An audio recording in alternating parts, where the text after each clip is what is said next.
En 1853, después de décadas de enfrentamientos y debates, se promulgó la Constitución Nacional. A partir de ese momento, el país se rige en torno a una ley común.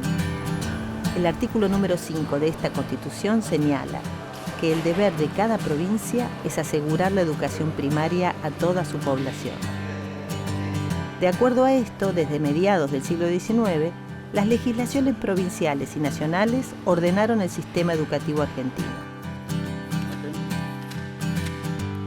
Pero a lo largo del tiempo, las leyes relacionadas con la educación fueron cambiando. Los movimientos políticos y sociales de cada época dejaron su impronta en la legislación. Comprender la evolución que tuvieron las leyes significa entender cómo cambió el sistema educativo con el paso de los años.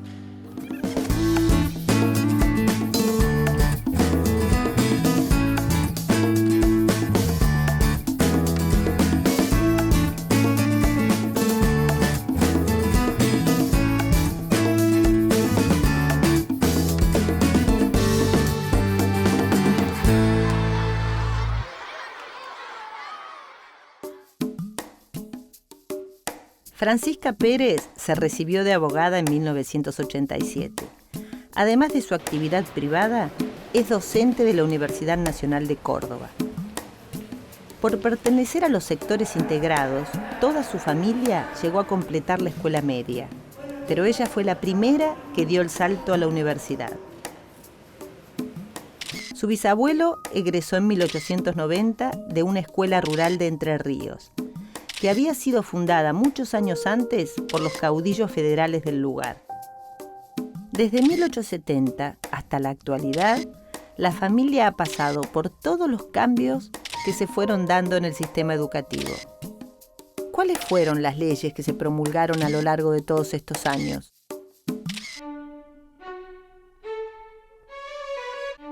A partir de 1868, la gestión presidencial de Domingo Faustino Sarmiento puso énfasis en el desarrollo educativo del país. Para cumplir este objetivo, se requerían leyes que garantizaran el funcionamiento de las escuelas. Es por ello que en 1871, Sarmiento promulgó la Ley número 463 de subvenciones, que permitía al Estado Nacional girar fondos a las escuelas provinciales con urgencias económicas.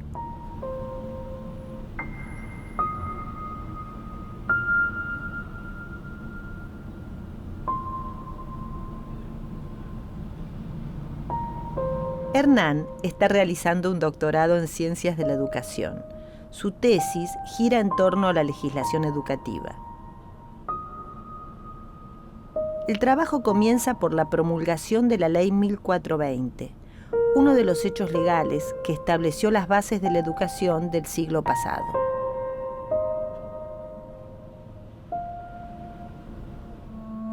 Durante el gobierno de Julio Argentino Roca se dio un fuerte impulso a la educación. En 1884 se sancionó la Ley 1420, que tenía vigencia solo en los territorios dependientes directamente del Estado Nacional, como lo eran la capital, el Chaco y la Patagonia. Esta nueva legislación establecía la enseñanza primaria, obligatoria, gratuita y gradual, para todos los habitantes de dichos territorios.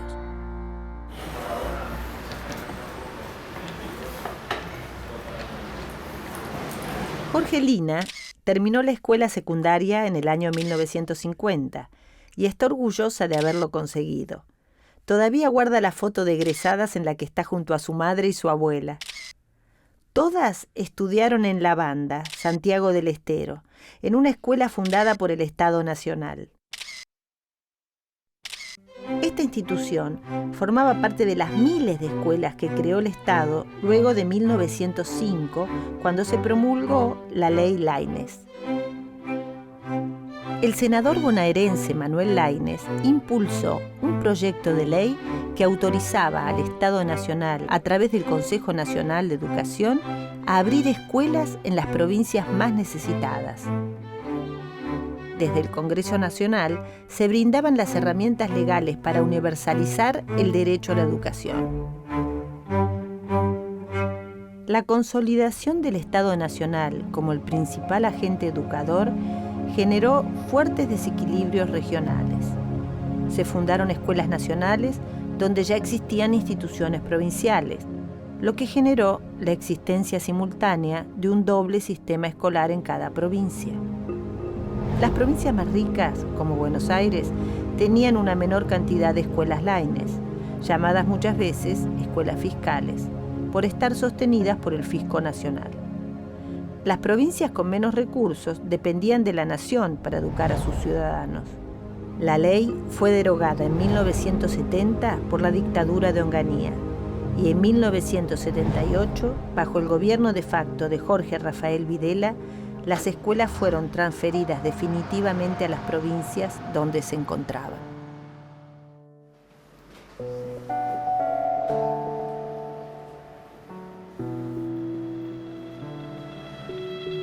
Adriana estudió Ciencias de la Educación en la Facultad de Filosofía y Letras de la Universidad de Buenos Aires. Años más tarde se doctoró en la Universidad Nacional Autónoma de México. Durante la dictadura militar del 76 al 83, ¿sí?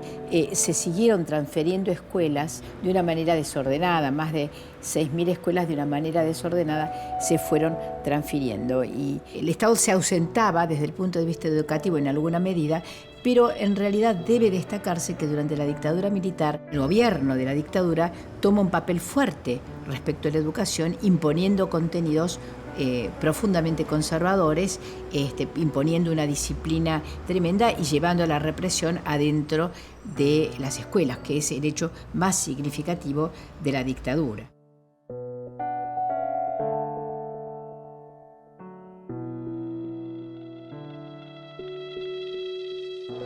Lo que retrocedió la educación argentina durante la dictadura es algo que todavía estamos tratando de superar.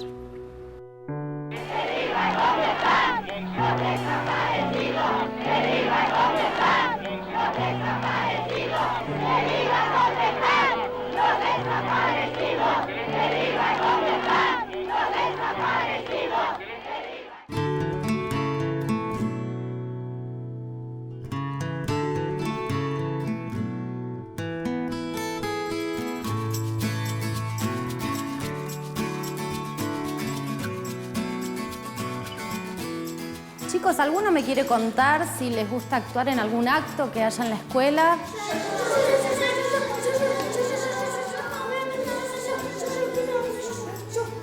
A mí me encanta, participé de todos los que pude. Bailé el minué, creo que cuando tenía, no sé, cuando estaba en primero o segundo grado. Bailé el Charleston, las fotos del Charleston son tremendas porque soy así, de este tamaño, y tengo anteojos, usaba anteojos en esa época. En un acto hice como un papel protagónico y me tocó que me pintaran toda de corcho quemado, negro. No, qué feo que se rían así, pero bueno, estuvo difícil después para sacármelo y todo. Y hacía como vieron de la época del 25 de mayo y todo eso, de la Semana de Mayo, y era la negrita que lavaba la ropa en el río, después llevaba las empanadas, después tenía, en un momento como que estaba ahí como limpiando la casa, toda pintadita de negro, hermoso. Casi me muero cuando subo al escenario porque me estaba mirando todo el colegio y estaba yo solita con mi alma y lo logré. En la primaria, en segundo grado, hecho de Cristóbal Colón, y me acuerdo que tenía el pelo, el peinado, el corte de Cristóbal Colón, por eso me han hecho actuar. Yo el día que tuve que bailar folclore con la profesora, qué desastre que había sido ese día. No había llevado ni la vestimenta, nada, me vestía así nomás.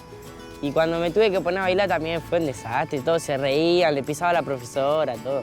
Sí, actuaba en las obras de teatro también que hacían en las escuelas y siempre participaba de los actos. No me gustaba actuar en los actos escolares porque era muy tímido, era bastante tímido y no me gustaba.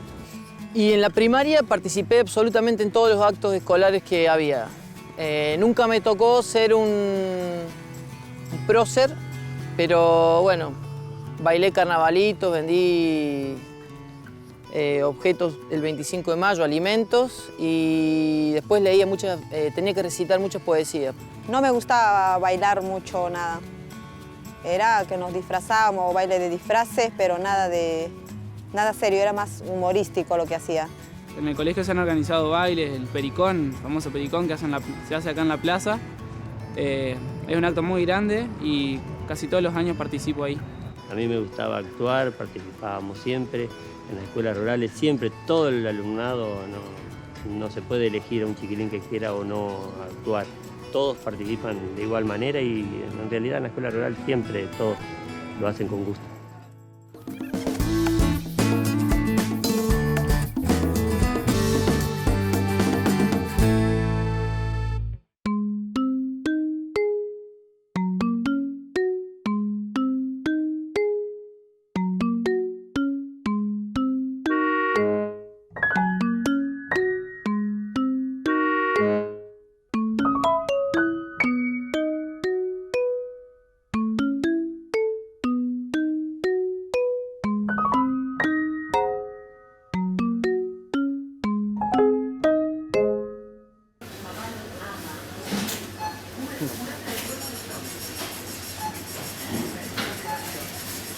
Julián tiene 22 años. Empezó el primario en 1996, cuando ya había cambiado el clásico sistema primario de 7 años por el de la educación general básica, conocida como EGB. Este sistema comenzó a regir a partir de la reforma de la década de los 90, durante la presidencia de Carlos Menem. Esta transformación dio pie al llamado modelo educativo neoliberal. Durante los años 90, se promulgó un sistema de normas que continuaba las reformas impulsadas por la dictadura a partir de 1976. Se impuso la lógica de mercado. En 1992 se dictó la Ley 24.049 de transferencia de servicios educativos. Esta ley pasó todas las escuelas de enseñanza media y superior del Estado Nacional a la provincia en que se encontraban. En los años siguientes, la Ley Federal de Educación y la Ley de Educación Superior moldearon un nuevo régimen, por el cual la educación dejó de ser un derecho que el Estado debía garantizar para ser entendido como un servicio de consumo. La Ley Federal de Educación 24.195 ordenó el sistema educativo de la siguiente manera. Se amplió la obligatoriedad a 10 años y se dividió el sistema en 5 niveles. El nivel inicial, de los 3 a los 5 años. La educación general básica, conocida como EGB, que era un ciclo de 9 años. El polimodal, posterior al cumplimiento del EGB, con una duración de 3 años como mínimo. La educación superior, para la formación profesional y académica de grado. Y por último, la educación cuaternaria para la capacitación especializada de profesionales.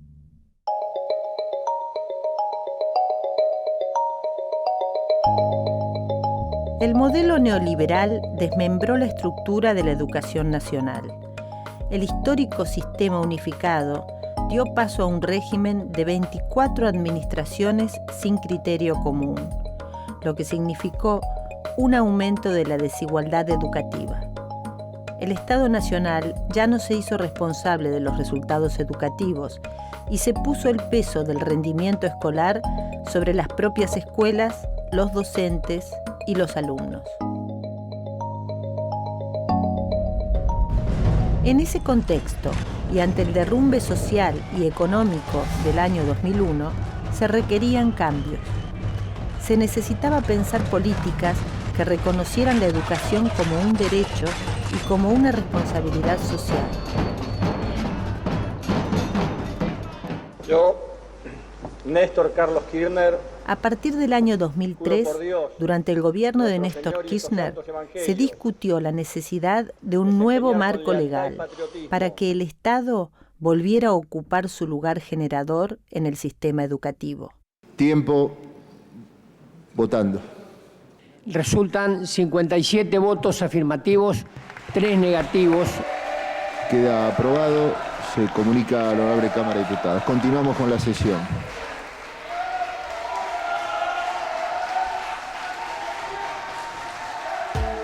La Ley 26.206 de Educación Nacional, sancionada en el año 2006, reemplaza a la normativa de 1993. La iniciativa plantea la educación como un bien público y la considera una política de Estado. Se establece así un nuevo conjunto de normas dictadas por el Congreso de la Nación. Entre ellas se destacan la Ley de Financiamiento Educativo,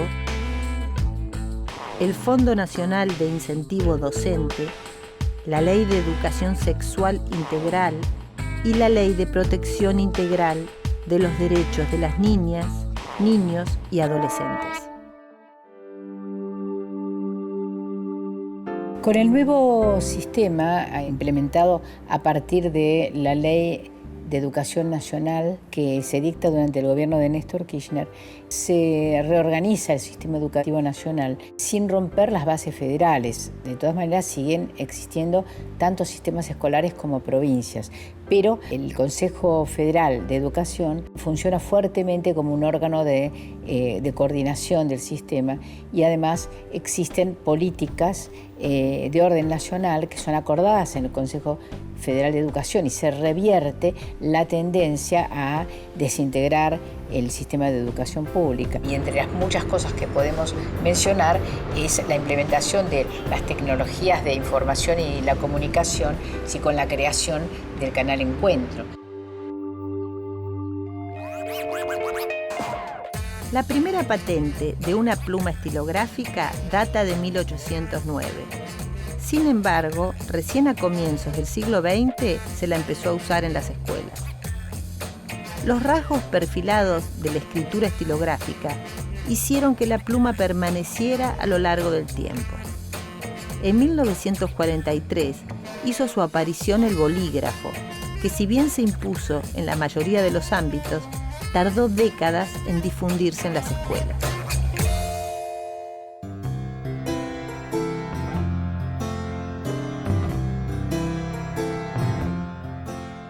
Chicos, a ver si alguno me quiere contar o me puede responder, ¿para qué sirve la escuela pública?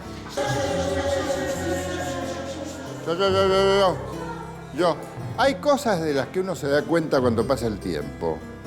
Quizá en el momento en el que estás en la escuela no te das cuenta del todo, pero yo empecé a ver, a notar, como que cuando uno se pregunta para qué sirve la escuela pública, es enseñanza pura, enseñanza que, si bien va por las humanidades, por la historia, por las matemáticas, por los insoportables logaritmos, me da la sensación que la gran ventaja de la escuela, el gran rédito que le deja a uno la escuela pública, es enseñarle a pensar.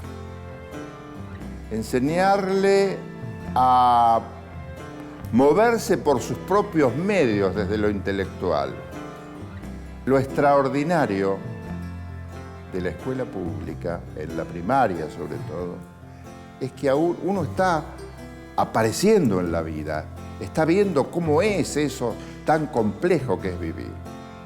Y el enseñarle a uno a pensar con libertad es un legado que agradecerá toda la vida. Y otro detalle interesante que se daba por lo menos en Bragado, en mi pueblo, era que éramos todos iguales.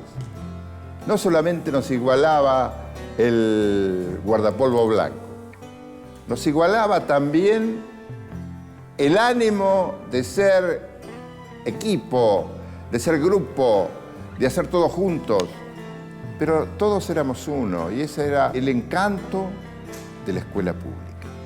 Pensar en la educación pública hace pensar que todos tienen derecho a acceder a esa educación y tienen la posibilidad de desarrollarse en la sociedad. Yo creo que es importante que la educación sea pública y gratuita porque no muchos chicos tienen la posibilidad de estudiar hoy en día. Creo que no habría otra forma de que no sea esta la verdadera, la positiva, no sé, la que esté al alcance de todo. Me parece muy importante que la educación sea pública y gratuita porque les da muchas posibilidades a todos los chicos, sean de la clase social que sea la situación económica que sea, que accedan al conocimiento y a un conocimiento variado. Garantiza todo una igualdad, un acceso a lo que sería los contenidos de la educación. Al ser gratis podemos estar accediendo. Fundamentalmente para que acceda la mayoría del pueblo y porque tiene que haber, al ser pública y gratuita, se entiende una política estatal de educación donde estén reflejadas las memorias del pueblo argentino.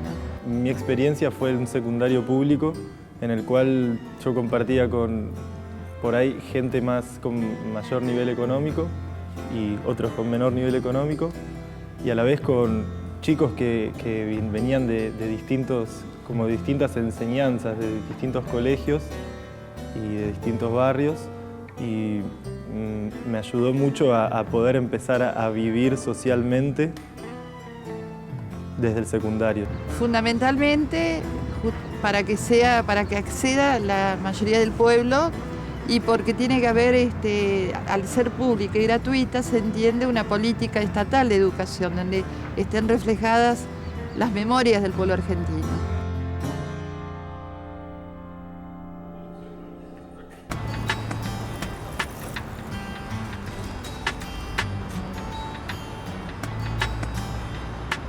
Desde la sanción de la Constitución en 1853, la educación argentina estuvo regida por distintos soportes legales. Cada modelo de país tuvo un esquema de leyes acorde a su horizonte ideológico. Ninguna norma por sí misma trae las soluciones definitivas a las problemáticas de los estudiantes. Las leyes deben estar al servicio de afianzar el desarrollo educativo del país. Son la herramienta que tenemos como sociedad para que todos los argentinos tengan acceso al derecho fundamental de una educación pública y gratuita.